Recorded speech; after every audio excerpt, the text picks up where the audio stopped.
राधे राधे मित्रों, आज हम जानते हैं कि कार्तिक महीने को श्रेष्ठ माह क्यों माना जाता है। तो कहते हैं कार्तिक महीने के बारे में एक बार स्वयं ब्रह्मा जी ने नारद जी से कहा कि कार्तिक महीना भगवान विष्णु जी को हमेशा ही प्रिय है। इस महीने में भगवान के निमित्त जो कुछ भी पुण्य कर्म किया जाता है वह कभी नष्ट नहीं होता। मनुष्य योनि दुर्लभ है, इसलिए मनुष्य जन्म पाकर इस देह से कार्तिक महीने में शुभ कर्म करें, जिस कारण पुनः नीचे न गिरना पड़े। इस महीने में समस्त देवता मनुष्य के समीप हो जाते हैं और इस महीने में किए हुए स्नान, दान, भोजन, व्रत, स्वर्ण, चांदी, भूमि एवं वस्त्र आदि के दान का देवता विधि पूर्वक ग्रहण करते हैं।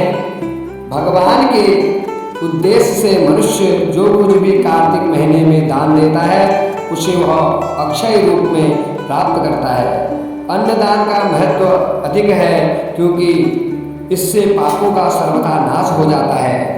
दान करने में असमर्थ मनुष्य यदि प्रतिदिन प्रसन्नतापूर्वक भगवान के नामों का स्मरण कर ले और इस महीने में गंगा स्नान करते हुए कार्तिक महीने की कथा को पढ़ ले तो भी वह अनंत पुण्य का भागी बनता है। इस महीने में भगवान की प्रसन्नता के लिए शिव या विष्णु के मंदिर में अथवा किसी भी देव मंदिर में जागरण कीर्तन करें, स्वयं दीपदान करें और दूसरे के जलते हुए दीपक की रक्षा करें। तुलसी और आंवले के वृक्ष को भगवत स्वरूप मानकर उसका पूजन करें तो इससे भगवान का सारूप्य और मोक्ष पद प्राप्त होता है।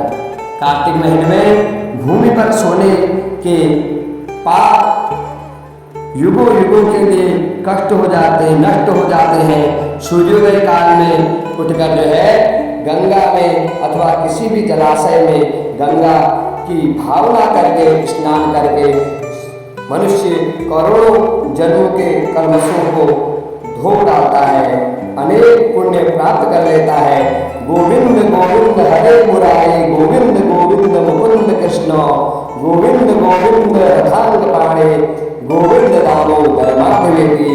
इस प्रकार संपूर्ण महीने में प्रतिदिन भगवान का कीर्तन गायन करें। जो मनुष्य कार्तिक में प्रतिदिन गीता जी का पाठ करता है उसके समान कोई भी पुण्य नहीं है। 7 समुद्रों तक की पृथ्वी को दान करके जो फल प्राप्त होता है वह कार्तिक महीने में स्नान और दान का है, क्योंकि यह संसार अन्न के आधार पर ही जीवित रहता है। अतः कार्तिक में अन्नदान सर्वश्रेष्ठ कहा गया है। हर किसी को जो है कार्तिक के महीने में गंगा इत्यादि नदियों में स्नान करना चाहिए। यदि आप गंगा के तट पर नहीं जा सकते हो तो घर में ही बैठे जो है गंगा मैया का उच्चारण करते हुए जो गंगा जल घर में रखा है उसी जल से स्नान कर ले। वो भी जो है गंगा स्नान के समक्ष माना गया है।